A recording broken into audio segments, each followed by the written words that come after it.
Olá, tudo bem? Sou eu, Oliveira. Como que vocês estão? Hoje, 12 de maio, às 8 horas e 20 minutos da manhã, estou aqui no Monte do Jockey e vou começar a pregar aqui sobre Mateus 27. A irmãzinha que estava ali, pelo jeito, já foi embora, que eu não estou mais escutando ela falar.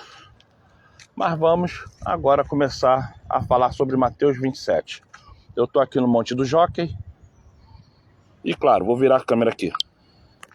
Eu estou aqui no Monte do Jockey, já fiz as minhas obrigações lá em cima, já fiz a oração do monte aqui agora, e agora eu vou fazer a pregação. Eu peço a cada um de vocês que entenda o que eu vou falar sobre a pregação de Mateus 27. Muitos acham estranho até a forma que eu falo, mas eu tento sair da compreensão religiosa e tento fazer você se pôr no lugar da pessoa para ter uma compreensão humana, não religiosa. Porque a sua salvação compete à sua compreensão humana e não religiosa. A compreensão religiosa é válida para quem quer viver no miticismo. A compreensão religiosa é válida para quem quer viver no engano. Então, quando eu pego e trago qualquer coisa que eu falo da Bíblia para uma questão humana, para uma questão que você vai refletir, vai entender, se pondo no lugar da pessoa, você sai do miticismo, você sai do ecumenismo. Então, o que acontece? Acontece um amadurecimento espiritual. Acontece de você sair da falácia, da mentira religiosa. Eu vou botar aqui agora, na árvore, e vou ali pegar a Bíblia. Calma aí.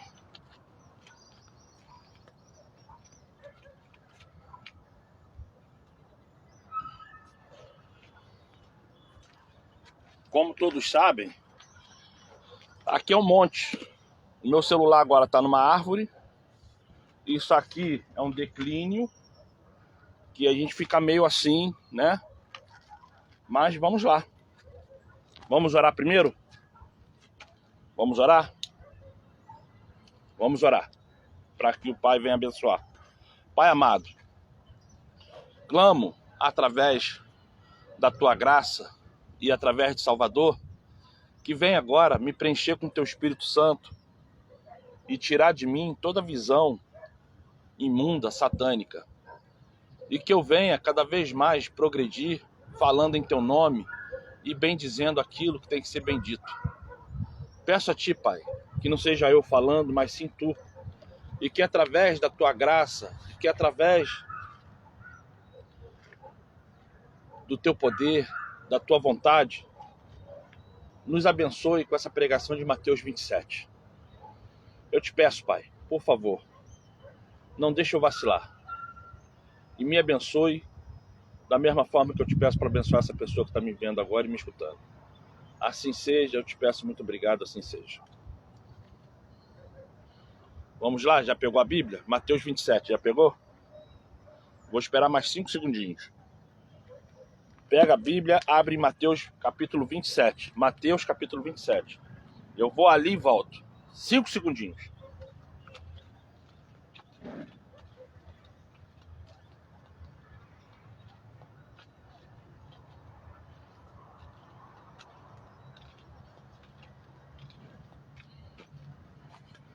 Voltei. Não cortei o vídeo. Fui e voltei. 5 segundinhos. Vamos ler?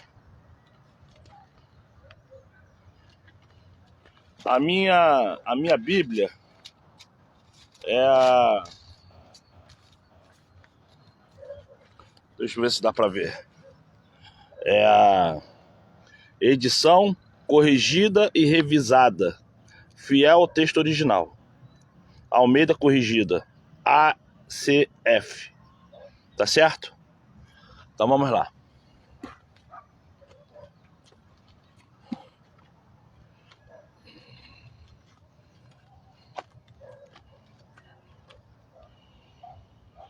E chegando amanhã, todos os principais sacerdotes e os anciões do povo formavam juntamente conselho contra o Salvador, para o matarem. E amarrando, o levaram e entregaram ao presidente Pôncio Pilatos. Presidente, governador, rei, tá tudo na mesma, tá? Então, Judas, o que o traíra, vendo que fora condenado, trouxe, arrependido, as 30 moedas aos principais sacerdotes e anciões, dizendo: pequei, traindo o sangue inocente. Eles, porém, disseram: que nos importa isso? É contigo. E ele, atirando para o templo as moedas, retirou-se e foi enforcar-te. E os principais sacerdotes, tomando as moedas de prata, disseram: não é lícito colocá-las no cofre das ofertas, porque são preço de sangue. Mateus, capítulo 27, versículo 1 ao versículo 6. Amado Pai, peço agora que tu venhas intervir e me pôr no teu caminho, e me pôr de maneira prática e saudável o que tem que ser falado. Te peço através de Salvador, Pai. Assim seja, muito obrigado, assim seja. Aqui em Mateus 27, é relatado que um homem, por suas questões particulares, pelas suas questões ímpares, ele foi até os anciões e se doou para um trabalho o qual a função dele foi dada. E para você entender,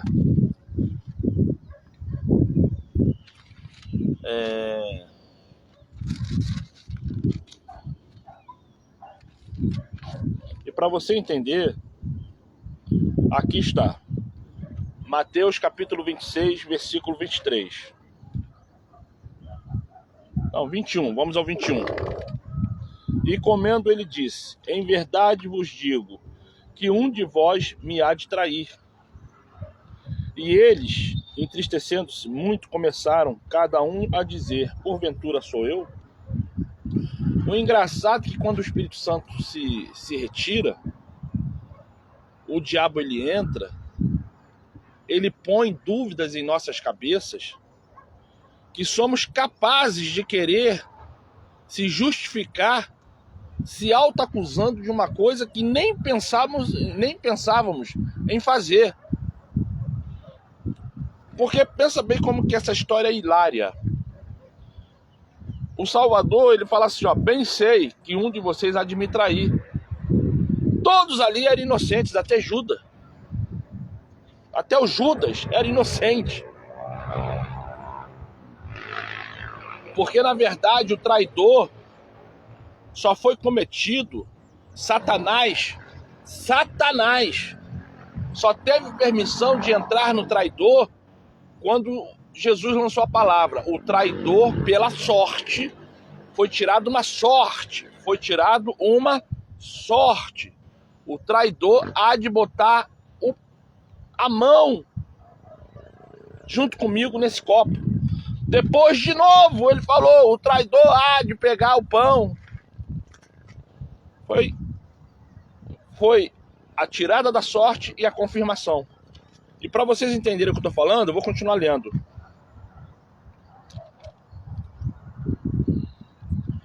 Mateus 26, versículo 22. E eles, entristecendo-se muito, começaram a cada um dizer: porventura sou eu? E ele respondeu, disse: o que põe comigo a mão no prato, esse me há de trair. Em verdade, o Filho do Homem vai como a cerca, dele está escrito: mas ai daquele homem por quem o Filho do Homem é traído. Bom será que esse homem nunca tivesse nascido. Respondeu Judas: O que o traia disse: porventura sou eu, Rabi?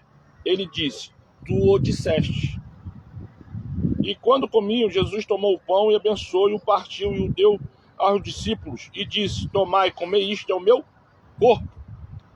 E tomando o cálice, dando graças, deu-lhe, dizendo: bebei dele todos, porque isto é o meu sangue, o sangue do Novo Testamento, que é derramado por muitos para a remissão de pecado.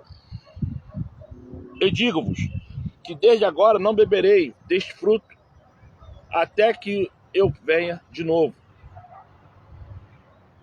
Isso é,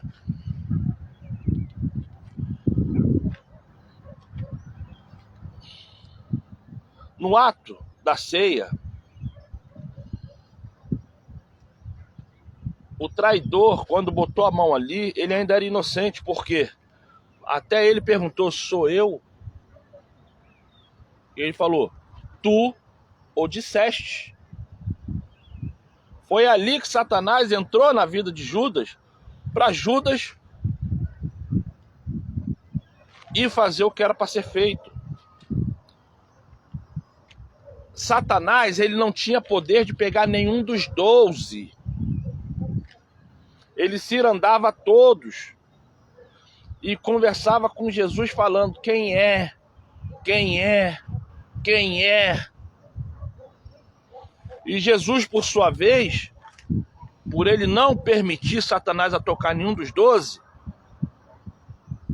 ele ficava mudo. Mas, como a vontade do Criador tem que ser maior do que a vontade de qualquer outro ser nesse universo, naquele momento, por aquele sorteio, por aquela sorte, ele falou: o que pôr a mão no copo, o que pôr a mão no prato, aí depende do evangelho que você está lendo. Esse é o que há de me trair.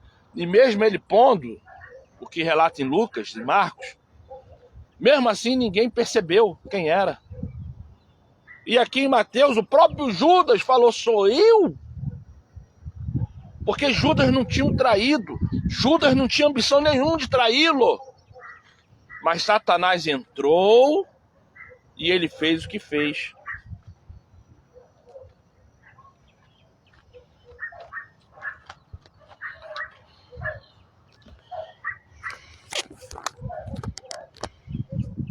Eu acho que assim vai ficar um pouquinho melhor.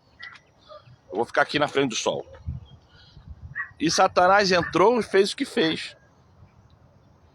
Você percebe que a sua vida está bem e do nada vem uma ventania e faz assim? A palavra fala que Satanás está 24 horas igual um dragão, querendo nos possuir, nos dominar. Se Judas tivesse ficado calado, se Judas não tivesse olhado para a cara do Salvador e falado: sou eu? Que foi uma pergunta, não foi uma exclamação. Talvez teria sido outro.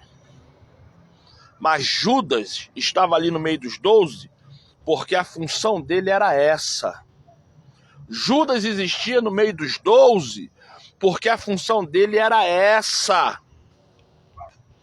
Tanto é que os evangelhos falam que quem mexia com Mamon era Judas, porque Judas era o tesoureiro. Judas era quem estava ali sendo perturbado dia e noite por falta de dinheiro ou por ter muito dinheiro, e as pessoas tendo que se virar para comer, beber, calçar e se vestir. Porque era Judas que era encarregado. Era Judas que tinha a contabilidade na mão e era ele que fazia as questões mundanas para o grupo.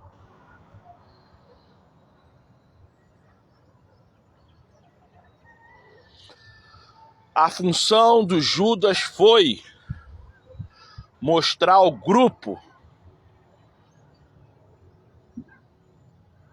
que nada é coerente, nada é perfeito. Judas, ele chegou e fez o trabalho dele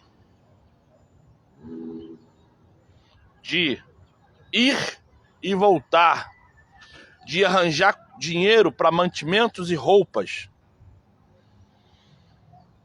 Alguns evangelhos falam que ele era roubador, que ele roubava dinheiro da sacola. Ninguém o acusava. E por que isso está escrito aqui, não sei. Até porque nenhum apóstolo iria acusar Judas de nada, porque o próprio Salvador não acusava ele de nada.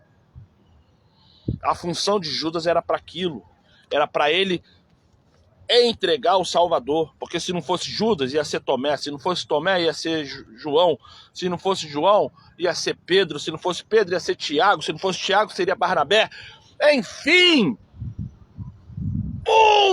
iria entregar ele. Mas foi Judas. Foi Judas.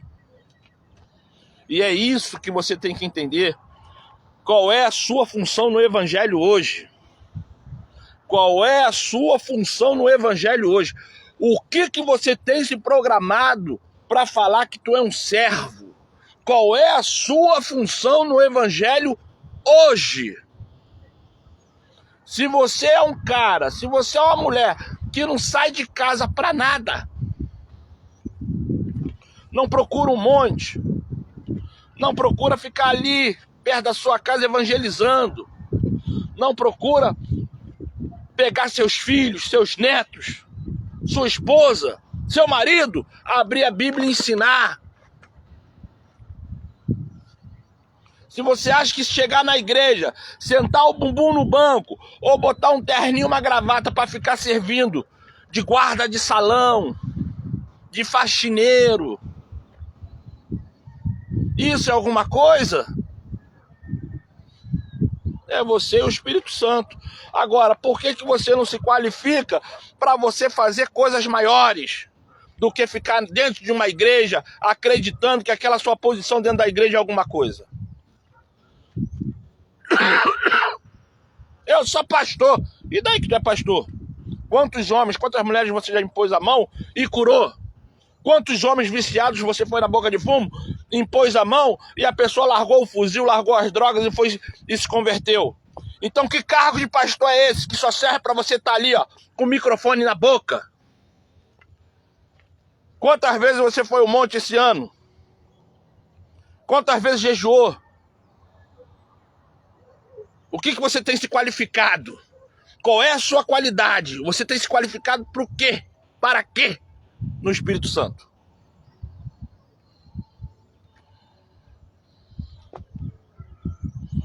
Hoje, as pessoas têm uma preocupação muito grande em deixar o carro na garagem limpo, de deixar a casa brilhando sem uma poeirinha dentro de casa, da roupa ser a roupa mais ataviada dentro da igreja.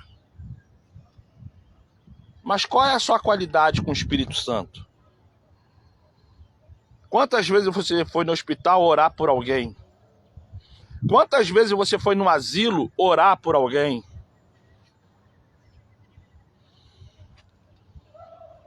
Ah, eu faço tudo isso, Oliveira. Parabéns, é obrigação sua, mas parabéns. Eu estou falando para quem não faz. Porque eu, dentro da minha capacidade, o que eu puder fazer, eu faço. Sabe por quê? Existem limitações na vida de qualquer pessoa, mas isso não quer dizer que pelo menos uma vez no ano você não possa fazer alguma coisa. A função de Judas foi cumprida.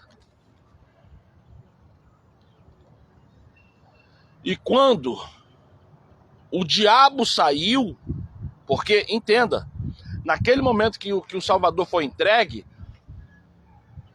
toda a multidão satânica que havia no mundo, eles se recolheram, eles se aglutinaram, porque eles viram o Salvador indo para a cruz. Na mente dos demônios, o mundo, o universo, iria se acabar ali.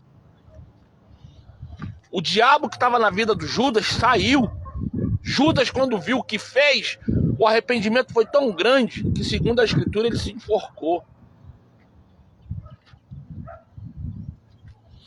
Por isso que quando você vê uma pessoa depressiva, você tem que só lembrar que maldito é o homem de ter nascido, porque aquele que tira a vida, esse é o pior dos miseráveis, espiritualmente falando. E é isso que eu falo. Se você tá depressivo, depressiva, se você tá com vontade de fazer alguma maluquice, de se jogar embaixo de um carro, de cima de uma passarela, debaixo de um trem, se enforcar, não faça.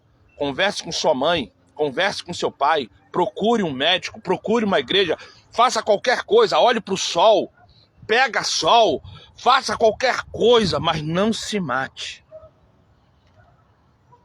Você que usa drogas, maconha, cocaína, crack, LSD, qualquer droga,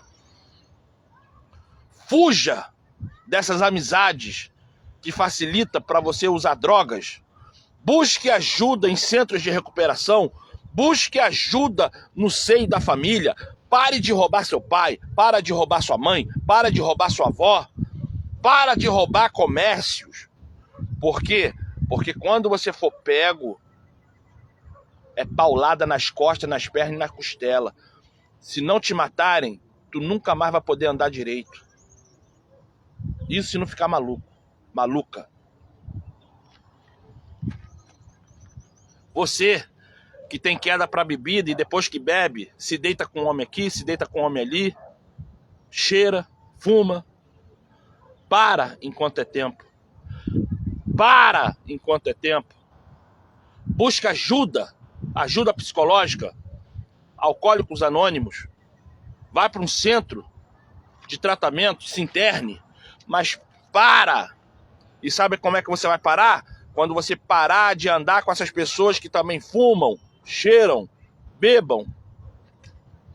Que aí você vai se qualificar a entender que você está num ambiente errado. Judas, ele andava no ambiente mais certo do mundo. Ele andava entre os 11. Os 12, né? Porque o Salvador também é uma pessoa. Ele andava entre os 12. Não tinha um ambiente mais santo do que aquele entre os 12 apóstolos e o Salvador. E mesmo assim, Judas, ele teve uma função ruim. A função dele no grupo era só essa. Mexer com Mamon, que Mamon é o deus do dinheiro. E quando o Salvador falou, o traidor é esse que vai pôr a mão no prato, vai pôr a mão no copo. E ele, por sorte, botou a mão. E mesmo assim, sem ninguém entender, o Salvador ainda falou, é tu, vai e faz o que tem que ser feito. Porque o que Judas fez, nem ele sabia o que estava sendo feito, porque foi o próprio diabo que incorporou nele e levou ele. Se na hora da moeda Judas tivesse jogado fora e fosse correndo lá para o Salvador pedindo perdão, o Salvador teria perdoado ele e hoje ele seria um dos 12 salvos. Porque a função do Salvador era perdoar de verdade. A função do Salvador era olhar e falar assim, ó, todo pecado que há em você acabou, não peques mais. Mas embora Satanás entrou na vida dele, o resquício ficou e ele se matou. Mas se ele tivesse voltado ao Salvador, pedido perdão, ele seria salvo hoje em dia. E é a mesma coisa que eu falo para você, peça perdão, ainda há tempo, peça perdão. Você que fuma, se prostitui, se droga, que já matou pessoas, faz ruindade com animais, não seja um Judas. Peça perdão, muda o comportamento e pratica o evangelho.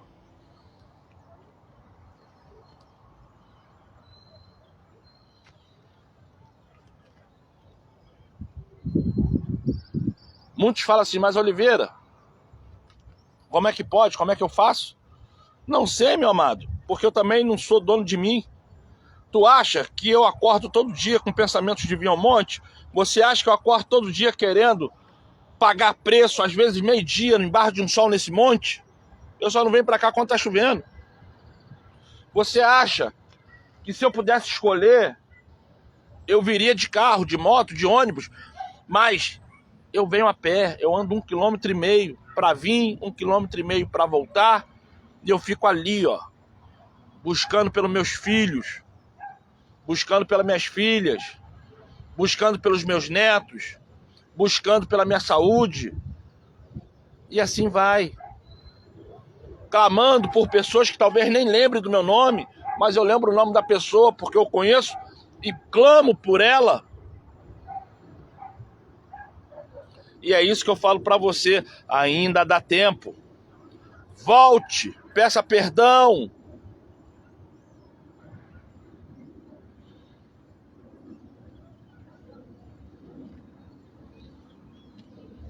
Ainda dá tempo. Pega esse vídeo, compartilha com essas pessoas que você sabe que é só pedir perdão que elas vão voltar de novo ao ministério. Compartilha esse vídeo. Eu vou terminar por aqui. Meu nome é Oliveira e eu te peço, se inscreva no canal, compartilha, dê um like e, claro, viva em oração. A Bíblia fala que o que está... Apocalipse 22, se eu não me engano. O que está limpo, continue se limpando. E o que está sujo, faça por merecer e se suje mais. Então, se você quer se limpar, limpe-se todo dia, toda hora. Porque nunca, nem eu, nem você, nem ninguém nesse mundo, vamos estar brancos de uma tal forma que podemos achar e acreditar que somos qualificados à pureza. Mas quem nos limpa, quem nos purifica é o Espírito Santo. Por isso que a Bíblia fala, Apocalipse 22. Purifique-se cada vez mais. E para você que não quer se purificar, se suje cada vez mais. Mas faça valer a pena. O meu nome é Oliveira e eu te peço obrigado. Seja abençoado, você e sua família. Hoje, domingo, 12 de maio de 2024, deve ser agora perto das 9 horas. Tchau, sejam abençoados.